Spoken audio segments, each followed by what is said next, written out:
Hey guys, Ryan here, and today I'm bringing you a double feature of T32 gameplay.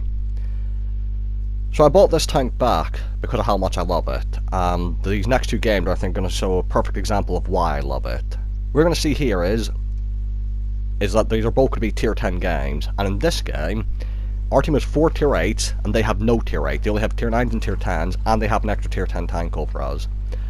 But it's not going to matter because I'm in a T32 and I've got clan mates with me who I can rely on, so I don't have to rely on random teammates on the internet.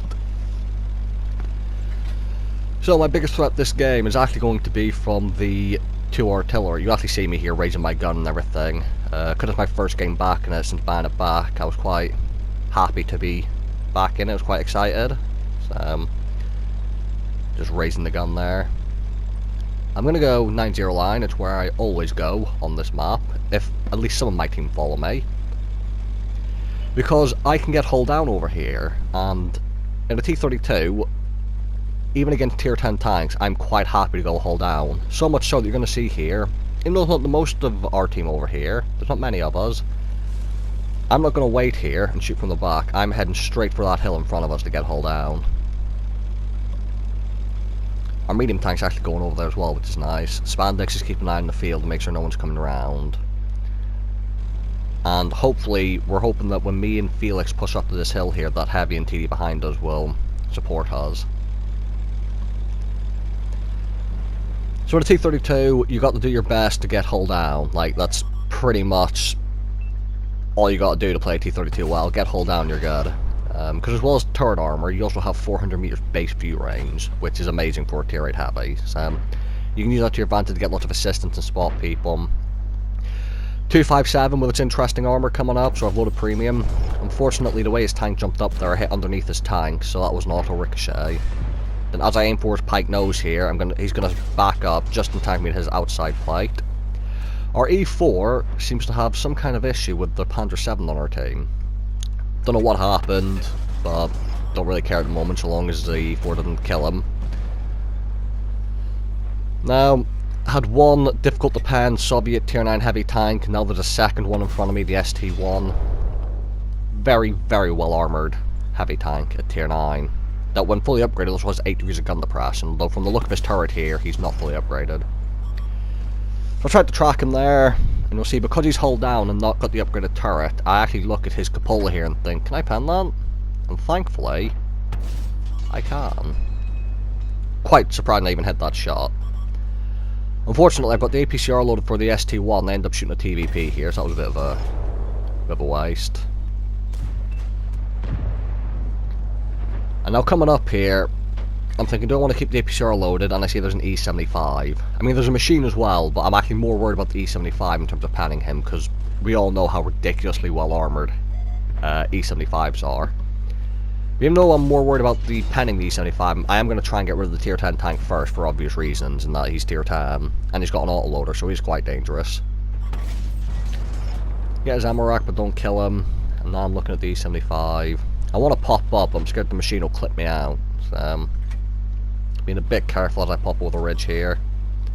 And I'm going to go for him. You're going to see, even though the premium shell loaded, and you're going to see why I load premium for E75s all the time, I'm going to come around, I'm going to shoot him dead center of his lower plate with a premium shell, and it bounces. So, yeah, E75s armor-wise, not to be fucked with. Even their lower plate can be super trolly. So now it's time to go back to base. The APCR cell's still loaded. I open up the map, I look at the enemy, and I see, okay, so it's a Leopard 1, and I think it's another Leopard 1. So because there's 2 Leopards, I load back to AP. I don't need APCR for those. One of the artillery is already dead, which is super nice. It means I only have to worry about one of them now. But our team's actually continuing the push towards their base, so hopefully if they can get rid of the other artillery, I'll then be able to sit hull down. And just there they got rid of him, and now that means if I can find a hold down position, I can sit there and be completely safe. Now, there's one Leopard 1 left, and you see I'm going to take quite a nice shot here across the map.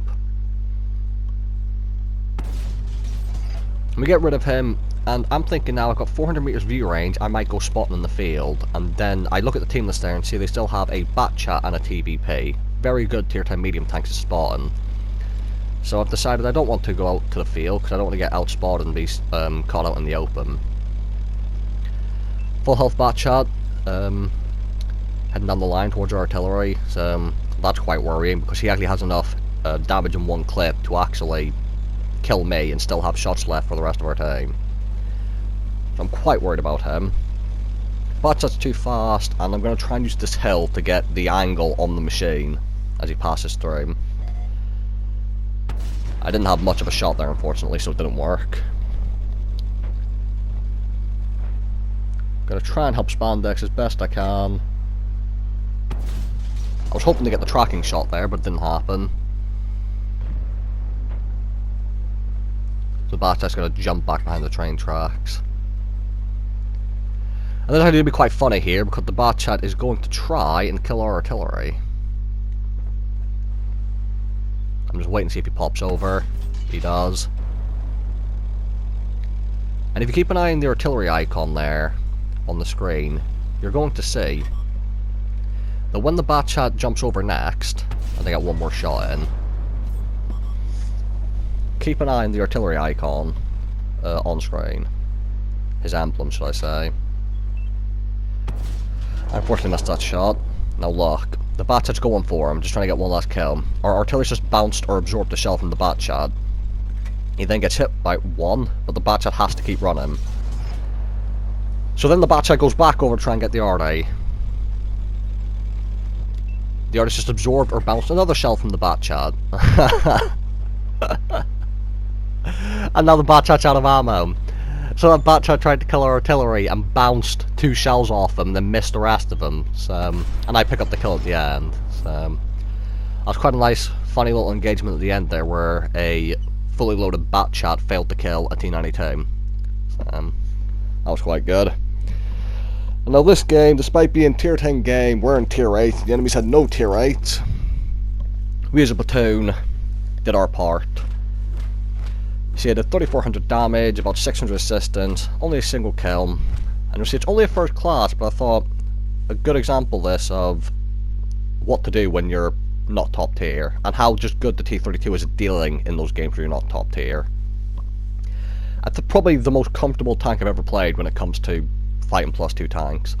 Felix actually came above me on experience, probably because of the kills I would imagine, because I got more damage and more assistance than him. But as you can see, tier 8 tanks, just leading the way. Our Panther 7 did really good as well, damage-wise. So that's the first game that I played after banning T32 back. Let's get into the next game, which was the very next game after this one.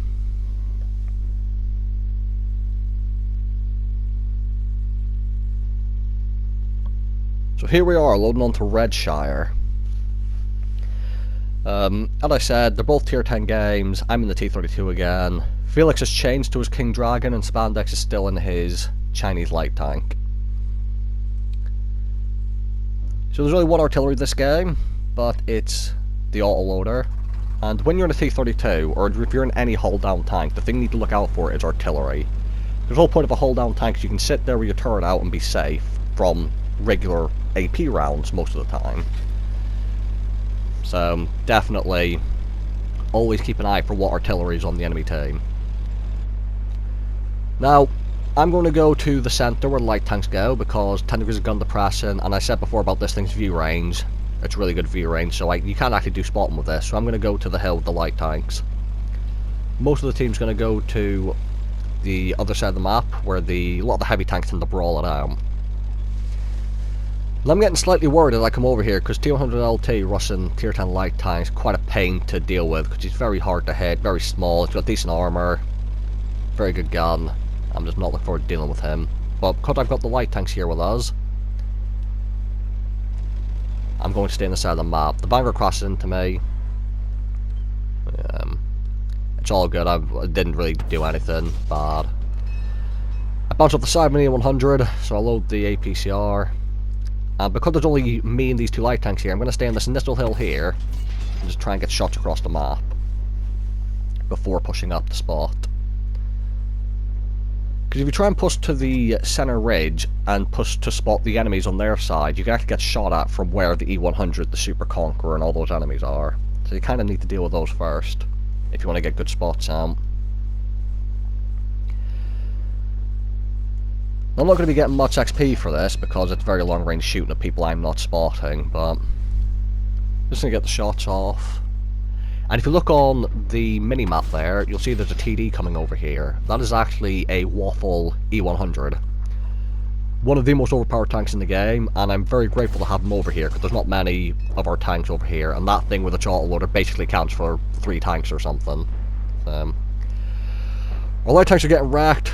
With the Waffle E100 over here now, I'm going to make the move to the ridgeline. And I've seen there's now a tier 10 light tank, there's a Super Conqueror, and you're going to see I'm going to try and get the shot in on him. Or I was going to try to, but he actually just shows a tiny bit of this tank, and I decided it's not worth taking the shot. I'm trying to spot the Super Conqueror, so I move forward to proxy spot him. See, I'm worried of which side they're going to come from. Because I'm thinking if I'm looking at the Super Conqueror, the light tank might come for me. I was actually thinking at this point they might have been platooned together, but they're not. But the way they were playing made me think they might have been. And just seem to arrive, well, now there's a bat chat here as well, so really bad time for us. There's a bat chat, a tier 10 light tank and a Super Conqueror. And I need to kill the bat chat, or just anyone who comes over for the, I missed that shot unfortunately, for the Waffle, because he's kind of my key to surviving this. See, the bat chat's going for him. I need to try and keep him alive. Get one last shot in him. And the bat chat's going away, and I see the Super Conqueror here. Now I have a Waffle with me, so I'm not even going to do damage on the Super Conqueror. I'm just going to track him and let the team deal with it. Unfortunately, our Waffle just got killed by the Super Conqueror, but thankfully our team across the map are dealing with it, and Spandex actually picks up the kill. So with that being dealt with, the hill on the right hand side of the map being dealt with, I feel like it's safe for me to push forwards to the position I originally wanted to get to. Jaeger managed to get the bat chat for me. I don't know why that teammate was pinging me, by the way. Like, I dealt with a bat chat, a T100 LT, and a Super Conqueror in my tier 8 tank. Like, what more does he want from me? Now, here's the issue. They still have the autoload and artillery, and they have a lot of TDs left, including 2 Death Stars. And the STRV, although it's a tier 8, has 288 pen and insane accuracy, so I'm scared of him. And the Object 416 has 330 heat pan, just like tier 10 Russian mediums do. What you're going to see here is there's a rock over here, and once you clear the right hand side of the map where the hill is, where all the heavies brawl it out, where Felix went, I can sit here without getting shot in the ass, basically. I'm going to pop over, hit the Indian pan, just see him bouncing shells from this STRV. That's 288 pen from him if he's using the standard rounds. But T32 turret, super strong. I feel very safe here. I thought I should have overmatched the STRV, hitting him in the side, but apparently not. I do manage to hit that shot. Now assist. Again, every time I pop over, I'm trying to make sure that only my turret is showing. 416's relocating, so I feel okay to try and sneak a shot in. Arctic's Trust tried to shoot me there, so now I'm going to ping the map to let the team know exactly where he is. I'm a bit worried coming up, because he is the autoload. I don't know how many shells he has left. I aim in there, because I was actually going to try and go for a blind shot at the 416 fired again. I get the tracking shot on the Indian Panzer, which is beautiful because our team instantly start wrecking him. This is quite nice when your team do that.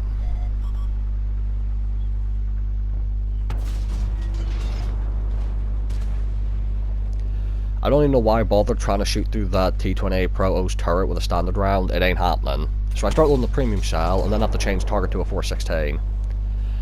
But I just got our Jaeger room. I'm going to take the risk coming up here to try and get a shot in. Unfortunately, the Death Star show I see, so instantly I start backing up. Already nails me. Because he's got the 6-second interclip, I have to repair my tracks and back in the cover. Again, using this rock. So this position, if you've got a hold down tank, is brilliant, but you have to make sure your team, or you, have cleared the other side of the map, so you don't get shot in the ass. This is the Molliser. I think there was some kind of rock in the way. It was hard for me to tell through the tree.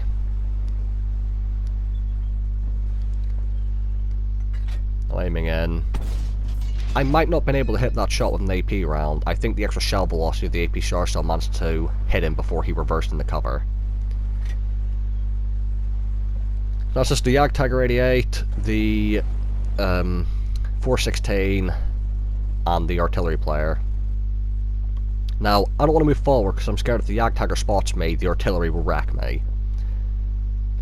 I get one last shot into the 416, and now Spandex has actually found the artillery, but he's actually backed right up against the border of the map, and that tank also has a turret as well, the Batchats. Spandex is struggling to get a shot at him whilst avoiding his gun. But I think our artillery's gonna step in to help him out. Yeah, there it goes. And again, not the most spectacular game result-wise. But for tier 8 tanks in tier 10 games, we did our part. I tried to play my tanks with advantages, which is go and hold down. I can be safe, I can do spot, and I can track people. 2800 damage and 2600 assistance for over 5k combined. Only a second class because I was sniping, but again, a really good impact for a tier 8 tank in a tier 10 game. You see Felix also did well again. So that's 2 games in a row, we came top 2. Did our parts. And you see at the bottom of our team, like, just because you're bottom tier don't mean you're going to be worse than your teammate, because it's all down to the player at the end of the day. Yeah, it sucks when you're bottom tier, but just try and make the best of it and use your tank strength. So in the T32, super easy to use a strength. I've said it before, all you have to do is get hull down, and also be wary of artillery because they will try and ruin you if you get hull down. So just 2 decent games, not ace tankers, but just really good games in shit matchups. So I hope you guys enjoyed, thank you for watching, and I'll see you all in the next video.